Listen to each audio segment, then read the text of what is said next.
जंगल के भीतर बसे एक शांत भूले बिसरे शहर में दोस्तों का एक समूह 1 अक्टूबर की रात एक पुराने जीर्ण शीर्ण केबिन में इकट्ठा हुआ। उन्होंने लगातार हो रही बारिश से पनाह मांगी, जो भूतिया मुक्कों की तरह खिड़कियों पर पड़ रही थी। बिजली बंद होने और सेल रिसेप्शन नदारद होने से बोरियत कफन की तरह सिर पर सवार हो गई।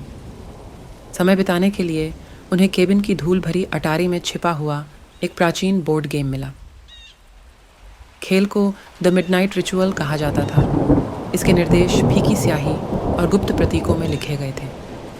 जिज्ञासा उनकी आपत्तियों पर भारी पड़ी और उन्होंने खेलने का फैसला किया। जैसे जैसे खेल शुरू हुआ, माहौल और अधिक अशुभ होता गया।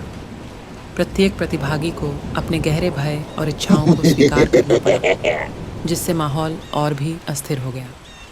टिमटिमाती मोमबत्ती की रोशनी ने दीवारों पर भयानक छाया डाली और बाहर बारिश एक ठंडी लयबद्ध ढोल की थाप में बदल गई थी। खेल ने जल्द ही एक भयावह मोड़ ले लिया। इसमें बलिदानों की मांग की गई, व्यक्तिगत वस्तुएं, रहस्य और यहाँ तक कि परेशान करने वाले साहस भी। दोस्त, जो अब एक दुःस्वप्न चक्र में फंस गए थे, झिझके लेकिन उस जादू को नहीं तोड़ सके जिसने उन्हें द मिडनाइट रिचुअल से बांध दिया था।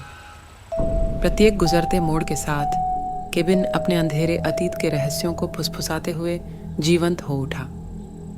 भूतिया प्रेत छाया से बाहर निकलने का रास्ता खोजते हुए मूर्त रूप ले रहे थे।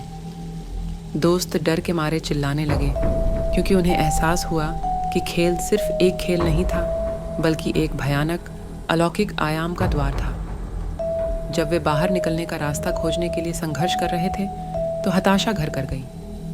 उनका डर विचित्र रूपों में प्रकट हुआ और उन्हें अपने सबसे गहरे दुःस्वप्न से पीड़ा देने लगा। दोस्तों ने अनजाने में एक द्वेषपूर्ण शक्ति का प्रयोग किया था और यह उनकी आत्माओं को भूखा रखती थी। जैसे जैसे रात बढ़ती गई, उनकी संख्या कम होती गई और उनका विवेक नष्ट हो गया।